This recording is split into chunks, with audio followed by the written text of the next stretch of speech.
Question 1. Corporate governance and fiduciary duties during a major transformation where existing methods of corporate governance are being restructured. A publicly traded corporation's board of directors is considering major acquisition.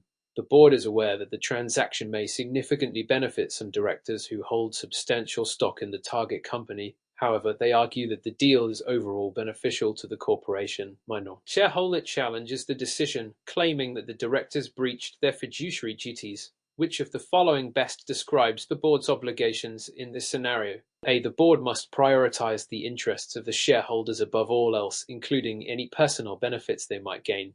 B. The business judgment rule protects the board from liability as long as their decision was made in good faith. C. Directors must fully disclose conflicts of interest and demonstrate that the transaction is entirely fair to the corporation. D. The board can justify the transaction solely based on its overall benefit company, even if some directors personally gain from it. Answer. C. Directors must fully disclose conflicts of interest and demonstrate that the transaction is entirely fair to the corporation. Explanation. This question examines the fiduciary duties of corporate directors, particularly the duty of loyalty and duty of care. The duty of loyalty requires directors to act in the best interests of the corporation and avoid self-dealing. The business judgment rule, often invoked to protect directors from liability, apply in cases of self-interest or conflicts of interest. Instead, the board must disclose their financial interest and prove that the transaction is fair. Courts use the entire fairness test, which examines both the process and the outcome. A. Incorrect. While directors owe fiduciary duties to shareholders, their obligation is to act in the best interests of the corporation, not just shareholders alone. B. Incorrect.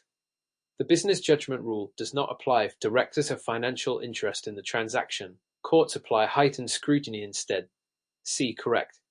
Disclosure and fairness are key when directors have conflicts of interest in corporate transactions. D. Incorrect. Even if the deal benefits the corporation, personal gains of directors raise conflicts of interest concerns and require strict scrutiny. Question 2. Piercing the corporate veil. While investigating inconsistencies across various units of a large corporate group, the court finds that the parent company exercises complete control over a subsidiary. The subsidiary, facing lawsuits for environmental violations, claims that liability should be limited to its own assets since it is a separate legal entity. However, plaintiffs argue that the corporate structure was used to shield the company from liability. Under what circumstances can the court pierce the corporate veil and hold the parent liable? A. If the subsidiary was undercapitalized and operated merely as an extension of the parent company. B. If the parent company publicly identified the subsidiary as part of its brand. C. If the subsidiary had independent management but shared financial reports with the parent. D. If the parent company received dividends from the subsidiary. Answer. A. If the subsidiary was undercapitalized and operated merely as an extension of the parent company. Explanation. The doctrine of piercing the corporate veil is an exception to the general rule that corporations are separate legal entities.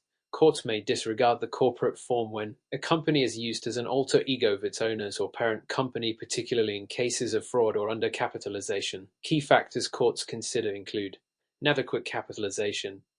If subsidiary lacks sufficient funds to meet its obligations, it suggests abuse of the corporate structure. Lack of formalities. If the parent company controls the subsidiary's daily operations, fails to maintain separate records, or commingles funds, courts may hold the parent liable. Fraudulent or wrongful conduct. If the corporate structure is used to evade legal obligations or harm creditors. A. Correct. Undercapitalization and excessive control by the parent are major reasons courts pierce the corporate veil. B. Incorrect. Branding or marketing the subsidiary as part of group does not automatically lead to veil piercing. C. Incorrect. Sharing financial reports does not necessarily indicate corporate abuse. D. Incorrect. Receiving dividends alone does not prove misuse of the corporate structure. Question 3. Limited liability partnerships LLPs and partner liabilities during a comprehensive review of a process that needs improvement. A limited liability partnership LLP discovers that one of its partners engaged in negligent financial advice that led to a client's substantial loss. The affected client sues the entire partnership, claiming all partners should be held personally liable for the damages. Under LLP rules, how is liability generally allocated in such cases? A. All partners are personally liable for the negligent partner's actions because the partnership shares responsibility. B. Only the negligent partner is personally liable while the other partners are protected under the LLP structure. C. Liability is limited to the assets of the LLP, but partners may still be liable for certain types of misconduct. D. The firm itself cannot be sued, only the individual partner who committed the negligent act. Answer: B. Only the negligent partner is personally liable, while the other partners are protected under the LLP structure. Explanation: limited liability partnerships (LLPs) are designed to protect individual partners from liability for the malpractice of their colleagues. Unlike a general partnership where all partners share liability, an LLP shields non-negligent partners from personal liability. However, the firm itself may be sued. A. Incorrect. In an LLP, partners are not automatically liable for each other's misconduct. B. Correct. The negligent partner is personally liable while others are protected from vicarious liability. C. Incorrect. While the LLP structure offers protection, partners may still be liable for certain actions, e.g., personal fraud or guarantees. D. Incorrect.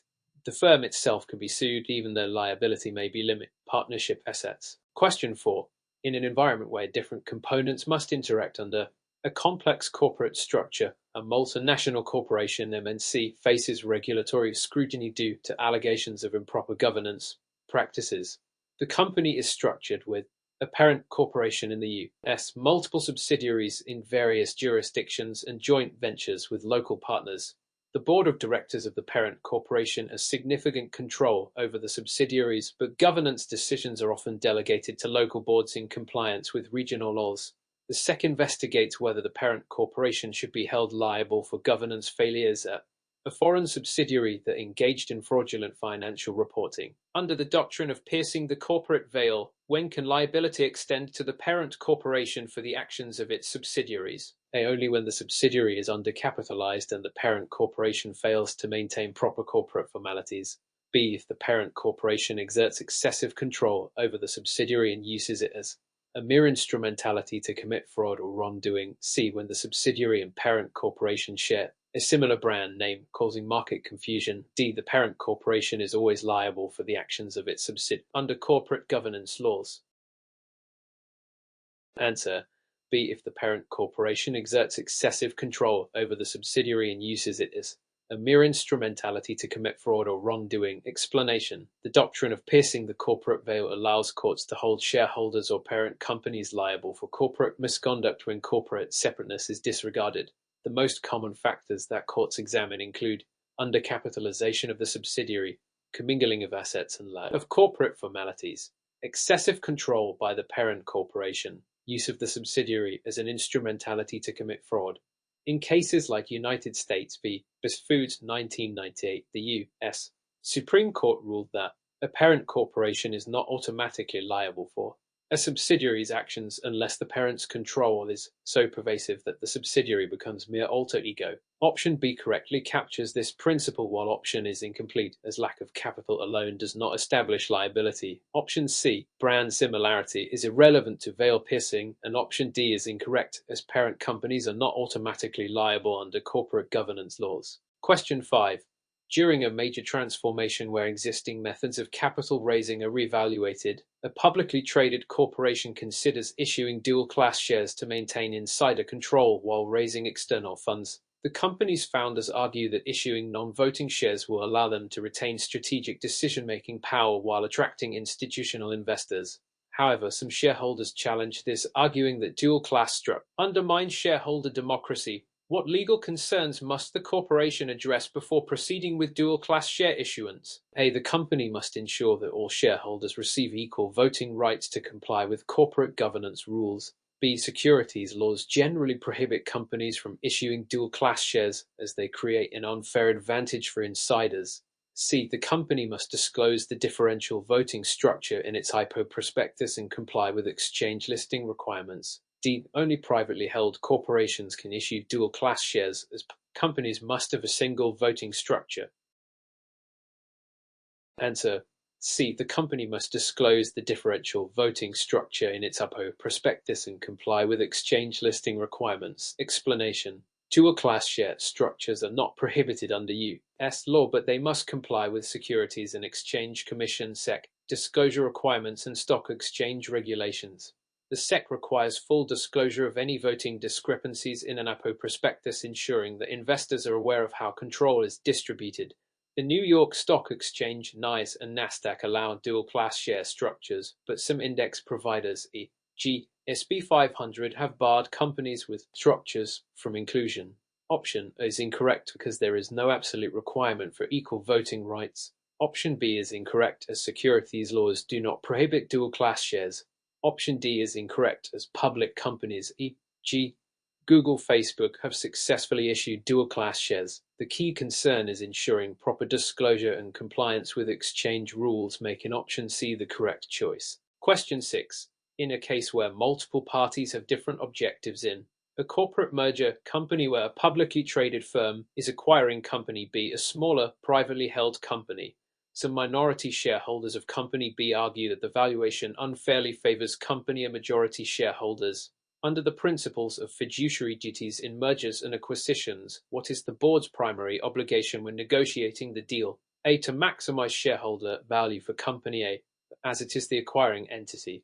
B. To ensure that company B's shareholders receive fair consideration and to avoid conflicts of interest. C. To follow the acquiring company's financial interests without regard for the target company's stakeholders.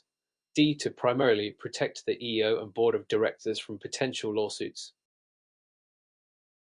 Answer: B. To ensure that company B shareholders receive fair consideration and to avoid conflict of interest. Explanation: corporate boards owe fiduciary duties of care and loyalty to their shareholders, particularly in mergers and acquisitions transactions. Under Revlon Inc. v. McAndrews and Forbes Holdings Inc. 1986, once company is up for sale, the board must prioritize obtaining the best possible price for shareholders.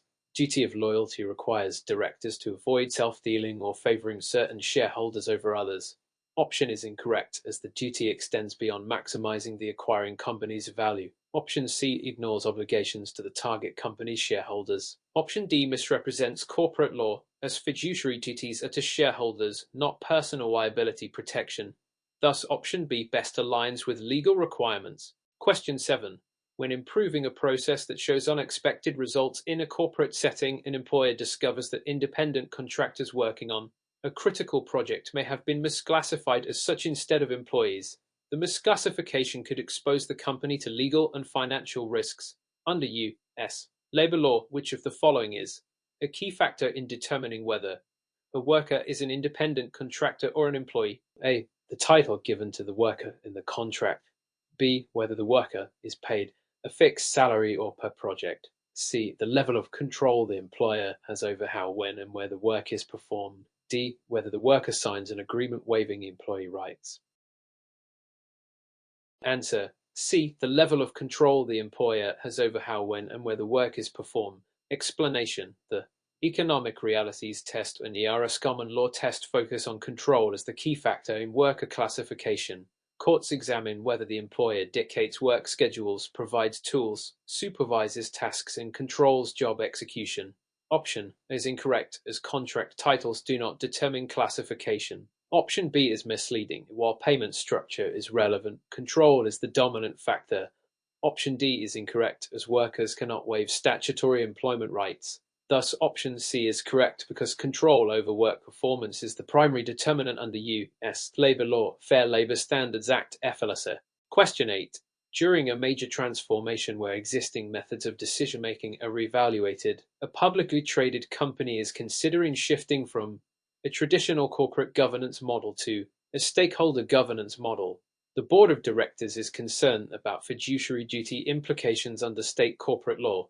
Which of the following best describes the potential legal challenge in adopting this new model? A. The board must always maximize shareholder value and cannot legally consider other stakeholders. B. The board has discretion to consider stakeholder interests if doing so aligns with long-term corporate success. C. A corporation is required to convert into a benefit corporation to legally adopt a stakeholder governance model. D. Fiduciary duties under corporate law are strictly defined, leaving no flexibility for stake considerations. Answer: B. The board has discretion to consider stakeholder interests if doing so aligns with long-term corporate success. Explanation: corporate directors generally have fiduciary duties of care and loyalty to shareholders. However, under business judgment rule protections, they have discretion to consider long-term value creation, including stakeholder interests. Many state laws, including Delaware law, do not strictly require short-term share maximization, but allow broader considerations if they contribute to corporate well-being. Option is incorrect, as courts have acknowledged board discretion. Option C is misleading. A benefit corporation status is an option, not a requirement. Option D is overly rigid, misinterpreting board discretion. Option B aligns with corporate governance principles. Question 9. In a case where multiple parties have different perspectives on corporate social responsibility, a corporation faces pressure from activist investors to prioritize environmental, social, and governance-esque factors. The company's board of directors is divided on whether it has legal obligation to adopt ESG initiatives. Under corporate law, how should the board approach this issue? A. The board must maximize short-term shareholder profits, regardless of ESG concerns. B. The board has discretion to integrate ESG factors if it believes they benefit the corporation's long-term interests. C. Corporate law mandates that all publicly traded companies adopt ESG-focused governance policies. D. The board must hold shareholder vote before implementing any ESG-related initiatives. Answer. B. The board has discretion to integrate ESG factors if it believes they benefit the corporation's long-term interests. Explanation. Under the business judgment rule, corporate directors have broad discretion in managing the company's affairs. Courts do not mandate ESG adoption, but recognize that directors can consider long-term strategic benefits. Delaware courts have upheld that directors may integrate ESG considerations if they believe it aligns. Corporate success. Option is incorrect, as corporate law does not mandate short-termism. Option C is false. The ESG is not legally required for all companies. Option D misinterprets corporate governance. Shareholder votes are only required in specific cases. Thus, option B is the best answer. Question 10. When improving a process that shows unexpected results in an EMA transaction, a corporation identifies regulatory compliance risks related to antitrust laws. Which of the following actions should the company take to mitigate legal exposure? A. Proceed with the transaction immediately and address concerns post-merger. B. Engage antitrust counsel to assess market concentration and regulatory implications. C. Ignore regulatory concerns as antitrust laws apply only to monopolies. D. Restrict board discussions on antitrust risks to avoid liability. Answer. B. Engage antitrust counsel to assess market concentration and regulatory implications. Explanation. U.S. antitrust laws, including the Clayton Act and Sherman Act, require companies to analyze market concentration before completing an acquisition. The Federal Trade Commission, FTC, and Department of Justice, DOJ, review deals for anti-competitive effects. Option is incorrect, as waiting until post-merger can result in legal penalties. Option C is false. Antitrust laws apply to mergers, not just monopolies. Option D is incorrect, as failure to address risks increases liability. Option B aligns with best practices. Question 11. During a major transformation where existing methods of corporate financing are reconsidered, a company explores issuing preferred shares with cumulative dividend rights. What legal implications should the board consider before approving this issuance? A. Common shareholders must approve before preferred shares can be issued. B. Preferred shareholders are entitled to voting rights equal to common shareholders. C. The company must ensure dividend payments are made before paying common stockholders. D. Preferred dividends can be deferred indefinitely without consequences. Answer. C. The company must ensure dividend payments are made before paying common stockholders. Explanation. Preferred shareholders typically receive dividends before common shareholders, especially if the shares are cumulative, meaning unpaid dividends accrue. Option is incorrect. Common shareholders don't have veto power over preferred stock issuance unless the corporate charter specifies it. Option B is misleading, as preferred stock usually has limited or no voting rights. Option D is false. Whilst dividends can be deferred, cumulative dividends accumulate as corporate obligation. Thus, option C is correct. Question 12. In an environment where different components must interact under complex corporate finance regulations, a company issues convertible bonds. What is the primary legal concern related to such an issuance? A. Convertible bondholders have immediate voting rights in corporate decisions. B. The conversion feature can dilute existing shareholders' equity upon exercise. C. Convertible bonds are legally classified as equity, not debt. D. The SEC prohibits companies from issuing convertible bonds. Answer: B. The conversion feature can dilute existing shareholders' equity upon exercise. Explanation: convertible bonds can be exchanged for common stock, which can dilute existing shareholders' ownership upon conversion. Option is incorrect, as bondholders typically lack voting rights until conversion. Option C is false. Convertible bonds are initially debt instruments until converted. Option D is incorrect. The SEC regulates but does not prohibit convertible bonds. Thus, option B is the best answer.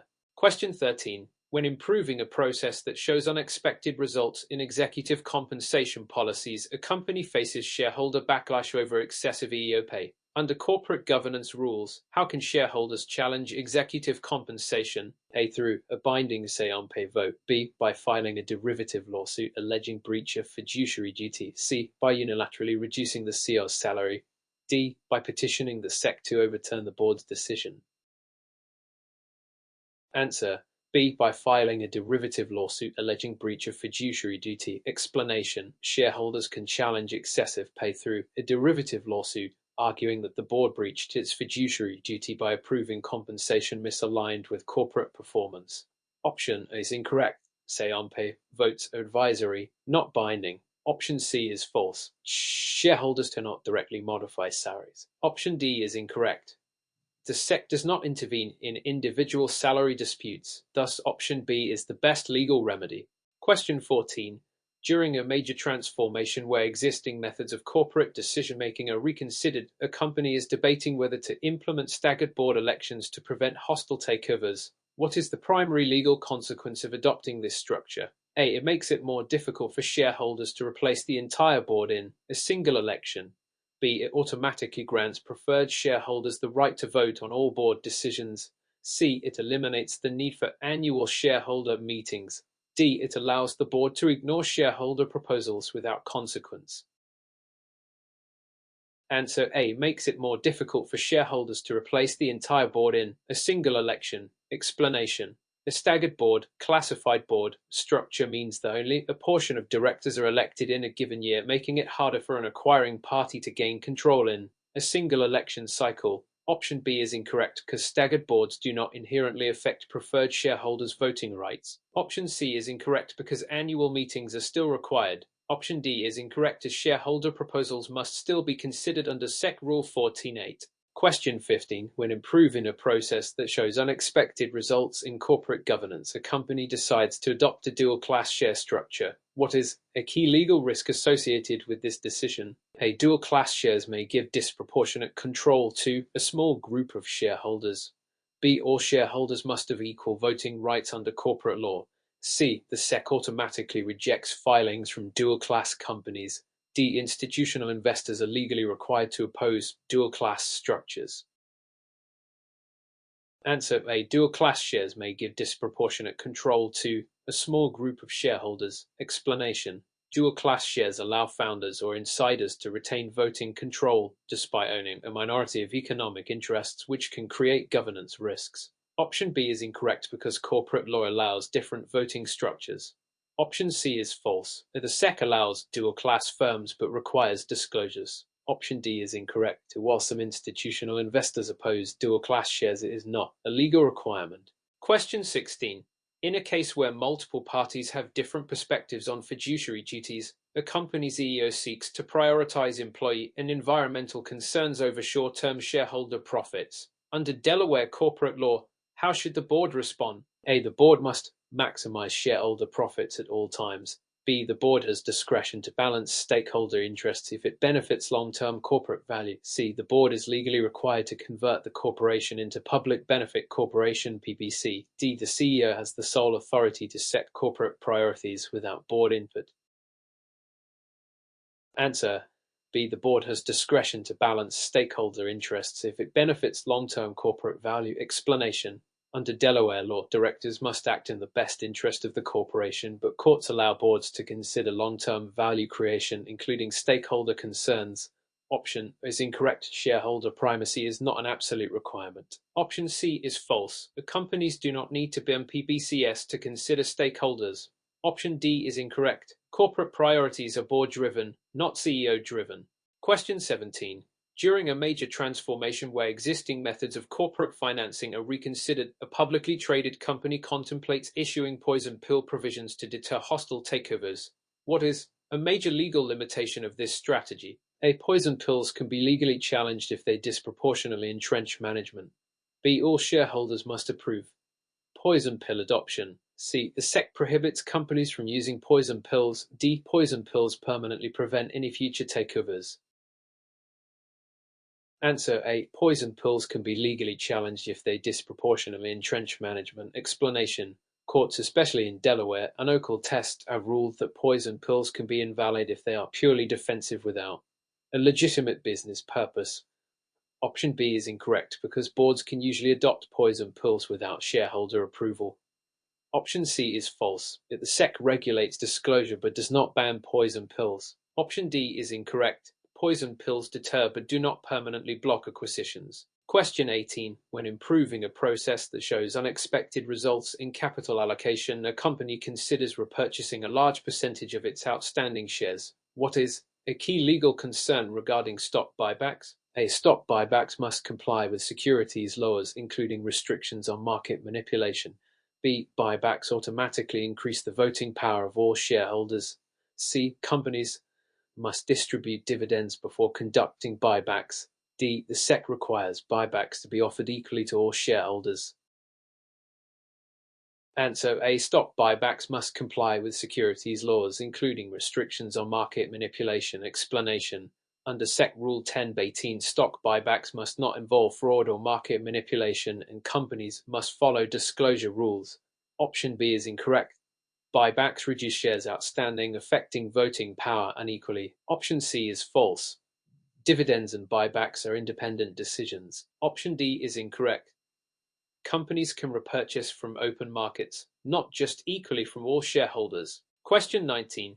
In an environment where different components must interact under corporate governance laws, a company's majority shareholder pressures the board to approve a self-dealing transaction. What is the best legal response? A. The board must independently review and approve the transaction to ensure fairness. B. Majority shareholders have absolute authority over corporate decisions. C. The board should approve the transaction without review to maintain shareholder relations. D. Self-dealing transactions are legal if the controlling shareholder insists. Answer A. The board must independently review and approve the transaction to ensure fairness. Explanation. Under fiduciary duty laws, self-dealing transactions must be reviewed by disinterested directors or approved by minority shareholders to avoid liability. Option B is false.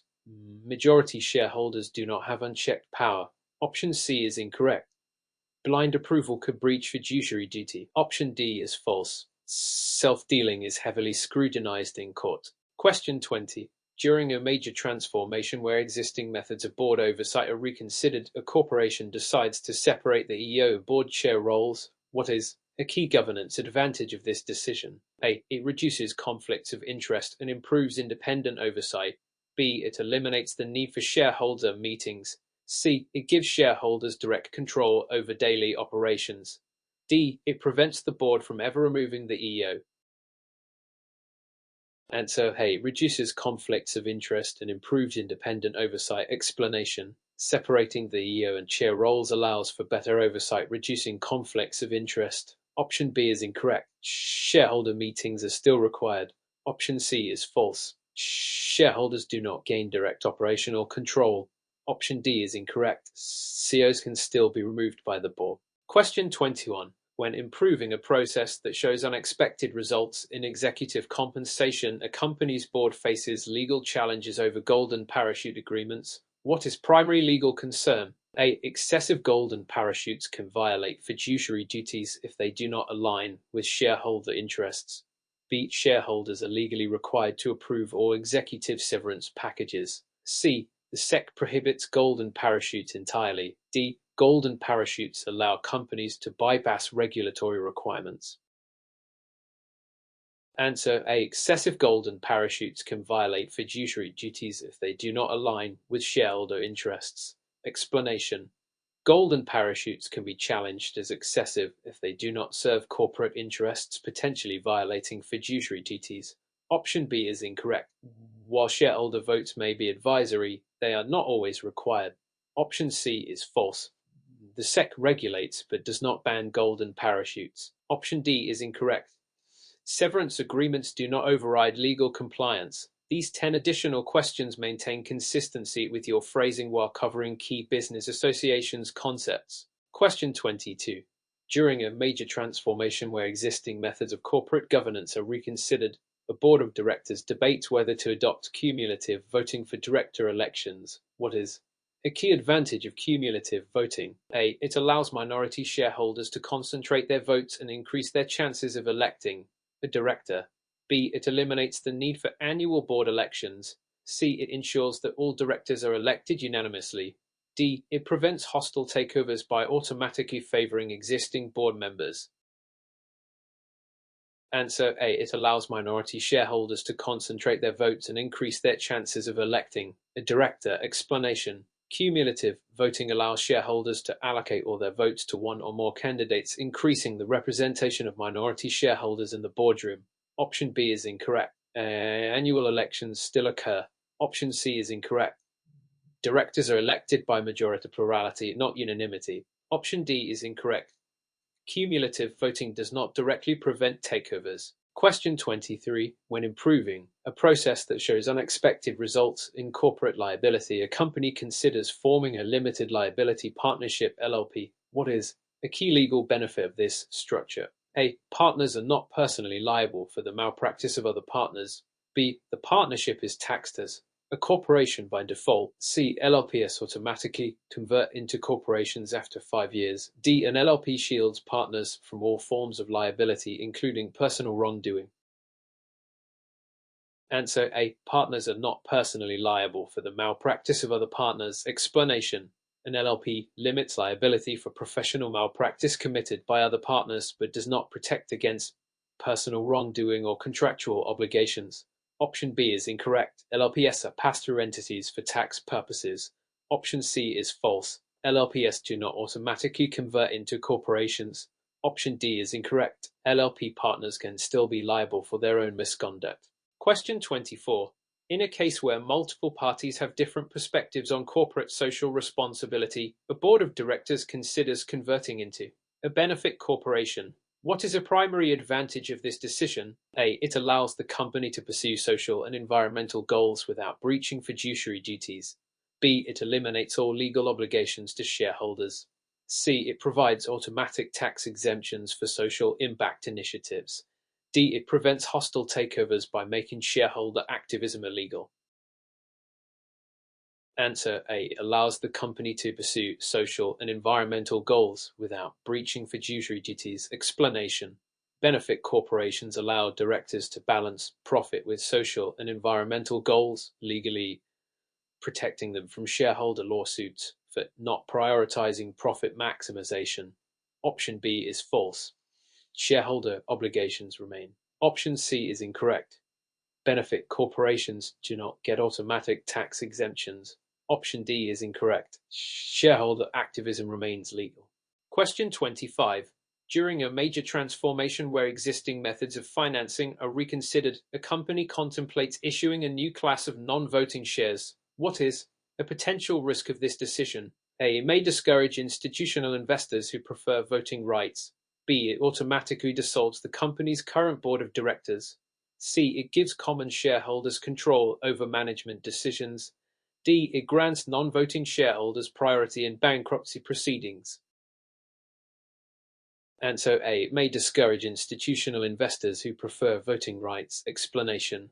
Many institutional investors avoid non-voting shares because they limit influence over corporate governance. Option B is incorrect. Issuing new shares does not dissolve the board. Option C is false. Non-voting shareholders have no management control. Option D is incorrect.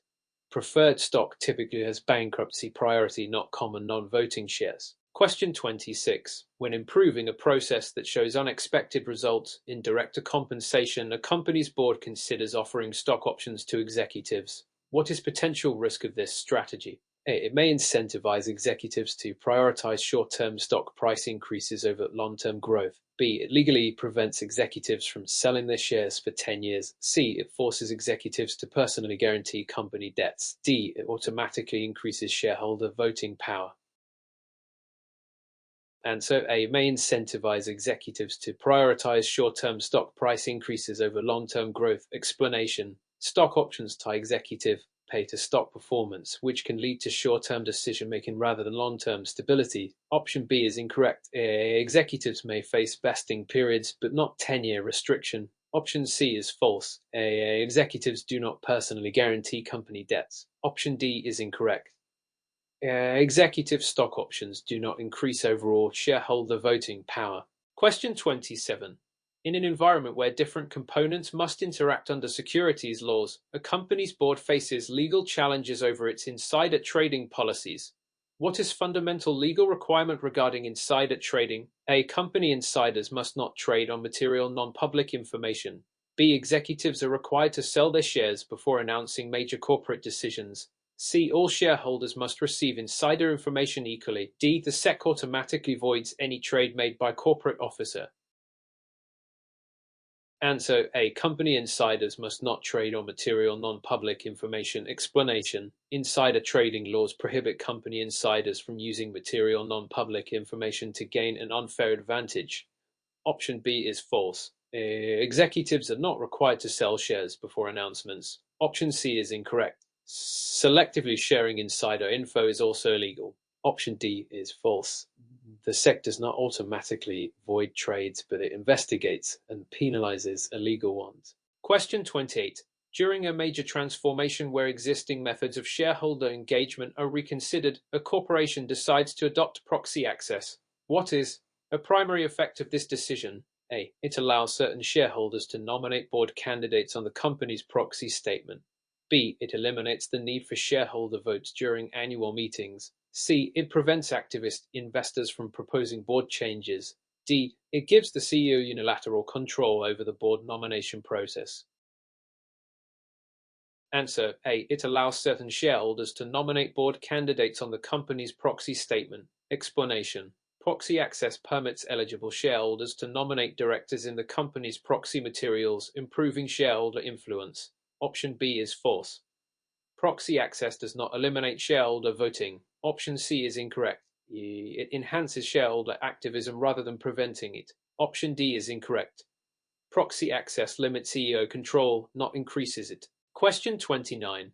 When improving a process that shows unexpected results in corporate taxation, a company considers electing S-corporation status. What is a key legal benefit of this structure? A. It allows for pass-through taxation, avoiding double taxation.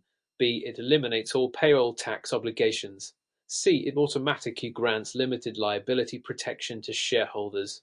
D. It requires the corporation to have an unlimited number of shareholders. Answer A. Allows for pass-through taxation, avoiding double taxation. Explanation. An S-corp allows income to pass through to shareholders, avoiding corporate-level taxation. Option B is incorrect. S-corps still have payroll tax obligations. Option C is false. LLCs and corporations provide limited liability, but an S-corp election alone does not. Option D is incorrect. S-corps are limited to 100 shareholders. Question 30. In a case where multiple parties have different perspectives on fiduciary duties, a company's board must decide whether to approve merger proposed by the controlling shareholder. What is key legal requirement? A. The board must ensure that the merger is fair to minority shareholders. B. The controlling shareholder has absolute authority to approve the merger. C. The merger is automatically approved if it receives majority vote. D. Minority shareholders have no legal recourse once merger is proposed. Answer A. The board must ensure that the merger is fair to minority shareholders. Explanation. Under Delaware law, when a controlling shareholder proposes a merger, the board must ensure fairness to minority shareholders, often requiring special committees or independent evaluations. Option B is false. Controlling shareholders do not have unilateral authority. Option C is incorrect. Approval often requires additional procedural safeguards. Option D is incorrect. Minority shareholders can challenge unfair mergers.